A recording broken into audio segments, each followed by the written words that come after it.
Hello, students.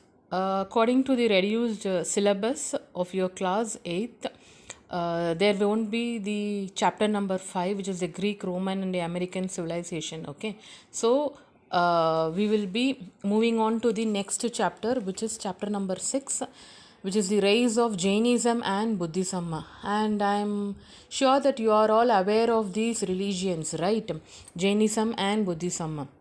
So, in this chapter, we will be seeing about the background of the rise of Jainism and Buddhism.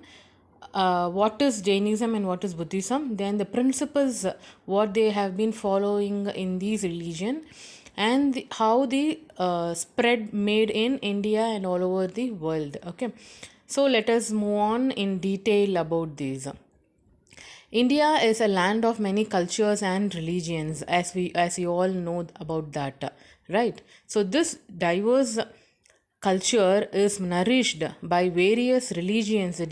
Diverse means nothing but the different culture. We have different culture, right? Followed by different various religions. Of these, the Jainism and Buddhism are the two important religions. They emerged during 6th century BCE. BCE is nothing but before the Common Era. Before it was like BC, right? Before Christ. Now they have changed it as BCE. Okay, in the mid region of river Ganga plains. So where they have been originated near the river Ganga plains. Okay, so Buddha and Mahavira preached peace, non-violence, tolerance, and human values, which are the essence of plural cultures. Tolerance is nothing but the patience, how you should be patient while uh, behaving with the humans. Okay, and they even taught us how to be peace and how the human values are there in our culture. Okay, so essence over here means that the nature which is the main soul, which is the core, okay, of the culture. So, the reasons for the emergence of these religions were in contemporary social and political systems. So, they were mainly dependent upon the present day system, present day social and political system. Over here, contemporary means the present day, that is the modern, okay, the living. So, the reasons behind the rise of the Jainism and the Buddhism. By the time of 6th BCE, Indian society was divided on the basis of varnas, as we have already seen in the earlier lesson. What is meaning of varnas? Varnas is nothing but the class, caste class they have, right? So all the four varnas had emerged clearly. So I think so. You have been remembered what are the four classes we were seen in our previous lesson. So if you have in your mind, just recollect it. Okay, in the first two varnas, Brahmin and Shastriya were there, and below them were Vaishya and Sudra. Now you got it right. Brahmins were the priest conducting yagna, that is the pujas they will do, right, and were the heads of all the ceremonies of religious rituals. So they had the rights to receive gifts and payments. So these are all the things which have we have been seen in the earlier lesson itself. They had held control over the shastriyas and were performing the role of guiding the kings. Okay, so they were given the suggestions to the kings. Shastriyas were the ruling class and were in the second place in the hierarchy. As we have already seen that there are four classes in that. First one is Brahmins, second one is Shastriyas, the third one is Vaishyas, and fourth one is the Sudras. Okay, so they were sustaining by taxing the farmers who Kshatriyas, though the Vaishyas who were engaged in animal husbandry and business were also called twice born. Dvija means nothing but twice born, they will say. Once they will be have been born, and another time they will be doing the ritual things. After doing the ritual things, they have been given a newborn. So it's mentioned as twice born. Okay. So still certain prohibitions were on them, to whom Vaishyas. The Sudras were considered as the labor class and were there only as the household laborers and the skilled workers. all the status and the facilities of the society were reserved for the upper varnas only. So as we already seen that only the upper varna people were given the higher priority. Women along with Sudras were considered as profane. Profane is nothing but non-religious persons. Women were also were equal treated as Sudras. This Varna based society had created tensions and complaints among the communities. Okay, so during this period, the teaching of Gautama Buddha and Mahavira appeared and new hopes for them. So, at this time only, Mahavira and Buddha's teaching were a new rise for the people.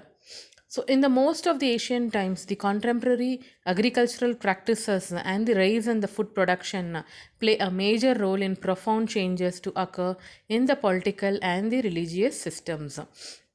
The same are the reasons for the rise of Jainism and Buddhism. So, by that time, the east of present Uttar Pradesh region, north and south of present Bihar were witnessing the emergence of new economic structures based on new agriculture. So, these were the places at those times were given the emergence, that is of the new economic structure in the agriculture part. Okay, so by 5 BCE, iron implements came into use. So the usage of iron came into existence during the 5th BCE.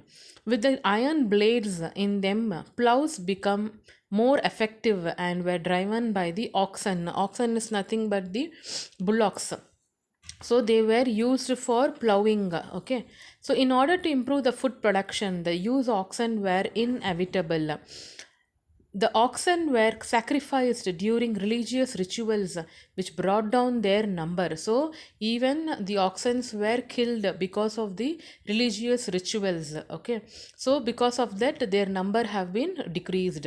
So, in this background, since both Jainism and Buddhism rejected animal sacrifice and advocated non-violence, a new hope became visible to people. So, but see, in Jainism and Buddhism, they were completely opposed to the animal sacrifice. Okay, so this became a main reason for people to follow this religion. As a result of these things, people got attracted to them. So this was one of the major thing which attracted the people of those time. During this period, cities grew. Kosambi, Kushinagar, Varanasi, Vaishali, Rajagruha, Chiranda cities in Bihar came into prominence. Artisans and the business people came and settled in these cities. So the famous artisans, and that is artists and the business people, came and settled in the cities. Coins were used as a means of exchange for the first time. The Vaishyas, who were placed in the third place in the Varna system, commanded no respect from the society. So, in order escape from the limitation enforced by the Vedic religion on their social status, the business class supported the Jainism and Buddhism, which rejected Varna system. See, as the Vaishya people were not treated properly according to the hierarchy level, right? So they were very much opposed to the Varna system, so they were implemented, or they supported the Jainism and the Buddhism. Okay, so the major changes that took place in the political system of the contemporary society also contributed to the rise of new religions. Okay, so this made a few more changes in the political system. The Janapadas and Mahajanapadas in the river Ganga plains were getting transformed into kingships. Okay, kingship is nothing but the state of being a king. Okay, so it has been changed now.